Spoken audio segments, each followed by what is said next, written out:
Økonomi og velfærdssynopsis. Vores problemformulering der lyder således. På baggrund af indikationer om et muligt økonomisk opsving i den danske økonomi, ønsker vi at undersøge, hvordan den førte finanspolitik påvirker velfærdsstaten i Danmark. Vi vil fokusere på regeringens forslag om en strammere finanspolitik og vismændenes ønsker om en lempelse af den danske økonomi til gavn for vækst. Til sidst der runder vi af med at diskutere, hvordan den danske økonomiske stabilitet kan gavne vores velfærdsstat i fremtiden. Vores 3 underspørgsmål lyder således. Hvad karakteriserer dansk økonomi? Hvilke fordele og ulemper er der ved lempelig finanspolitik? Og hvordan kan den danske økonomi gavne vores velfærdsstat? Første spørgsmål. Hvad karakteriserer dansk økonomi? Velfærdsstat. I Danmark har vi en velfærdsstat. Den er til for at skabe trygge rammer for borgerne. Og med en velfærdsstat, der sikrer staten borgerne adgang til en række offentlige tilbud. Tilbud såsom gratis folkeskolegang og uddannelser, hospitalsbesøg osv. Et af goderne ved en velfærdsstat er blandt andet også, at hvis man skulle gå hen og blive arbejdsløs, så er man sikret dagpenge. Kontraktiv stram finanspolitik. I Danmark der er der en tendens til en kontraktiv og stram finanspolitik. Det vil sige, at den enkelte borger bruger mindre, og dette skaber færre penge i samfundet på grund af den manglende handel og vækst. Denne kontraktiv finanspolitik bliver omtalt i bilag 4, hvor regeringen udmelder om at bevare den. Lempelig ekspansiv finanspolitik.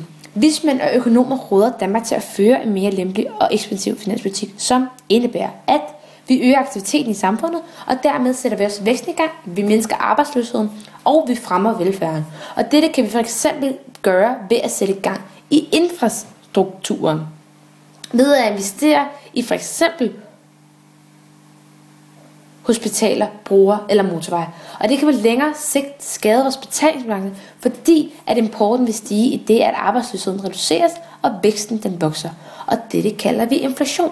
I vores bilag, der bliver der diskuteret om, hvorvidt der skal føres en mere lempelig og ekspansiv finanspolitik i Danmark. Og her går politikere samt vismænd ind og kommenterer på det.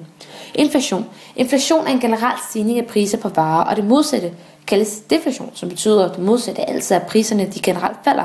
I bilag 7 i 2013 er inflationen lav, det vil sige, at priserne er lave, folk de investerer eller køber ikke så meget, og folk sparer på deres penge. Og det er det, der er med til at gøre, at udlandet har en tiltro til vores økonomi, fordi vi har så meget overskud. BNP. BNP det betyder bruttonationale produkt og er et mål for værdien af et lands samlede produktion af varer, tjenester og investeringer, og det måles typisk årligt. Spørgsmål 2. Hvilke fordele og ulemper er der ved en lempelig finanspolitik? Ifølge regeringen er der ikke råd til at indføre en mere lempelig finanspolitik. Og dette ser vi blandt andet i bilag 2, hvor Socialdemokraterne udtaler, at det vil være risikabelt, og at det dels vil være at lege med ilden at indføre det. Regeringen de mener, at den danske økonomi endelig tyder på fremgang efter flere års underskud. Og det er her Socialdemokraternes finansordfører John Dyrby, han forklarer, at man også ved at indføre denne lempelige finanspolitik risikerer at overskride de regler, EU har sat. Og det er altså regler, som vi kun lige akkurat overholder ved at have denne strammere finanspolitik. I modsætning til regeringen så ønsker og mener vismændene, at regeringen bør slippe de stramme økonomiske tøjler, da der er råd til lempelser på 5 millioner kroner. Ifølge overvismand og professor Hans Jørgen Vita Jacobsen, som udtaler sig i bilag 4, bør regeringen lempe finanspolitikken, da der er brug for vækst og flere jobs. Han udtaler i bilag 4, at vi efter flere år med en sund økonomi burde have råd til at lempe på økonomien, da det er det danske samfund har brug for ifølge Hans Jørgen. For at samle op på det hele, så er fordelene ved den lempelige finanspolitik, som Hans Jørgen Vita Jacobsen mener, at der er brug for, at regeringen de indfører en lempelig finanspolitik, da der er brug for vækst og flere arbejdspladser i det danske samfund. Til gengæld så er ulemperne ved den lempelige finanspolitik, som John Dyrby Poulsen mener, at der er ulemper ved denne lempelige finanspolitik. Han mener, at den tiltro og stabilitet, vi har i dansk økonomi, vil blive sat over styr. Og han mener også, at den meget lave danske rente risikerer at komme over styr, og dette mener han vil påvirke væksten og beskæftigelsen i Danmark. EU's budgetlov.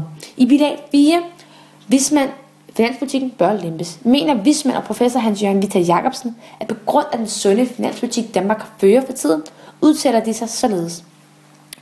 Danmark bør derfor arbejde for, at EU giver mulighed for, at lande med sunde offentlige finanser midlertidigt får lov til at køre med større underskud, så de kan stimulere aktiviteten. Denne stimulering af aktivitet kan fx være at investere i arbejdspladser, så der kommer flere folk på arbejdsmarkedet.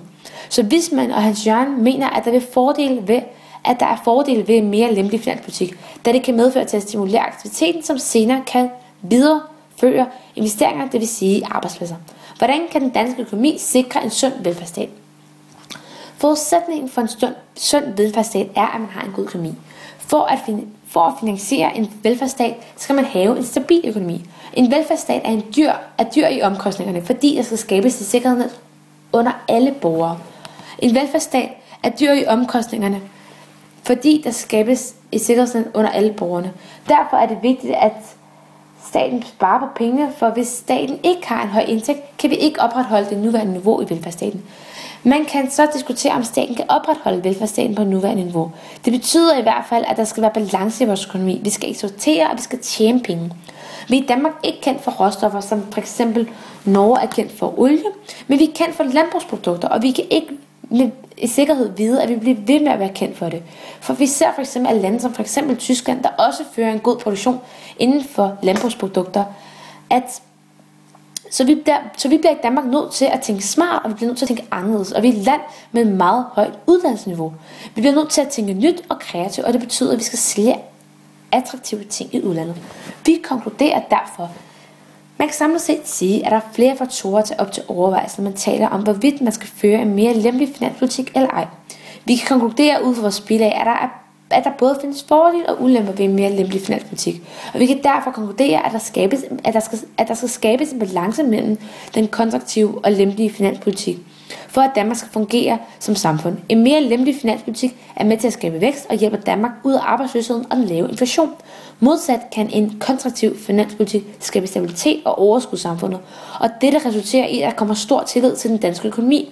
I Danmark, der lever vi i en velfærdsstat, og denne velfærdsstat forudsætter en god økonomi, og derfor skal der nøje overvejes, hvilket valg der tages inden for dansk økonomi.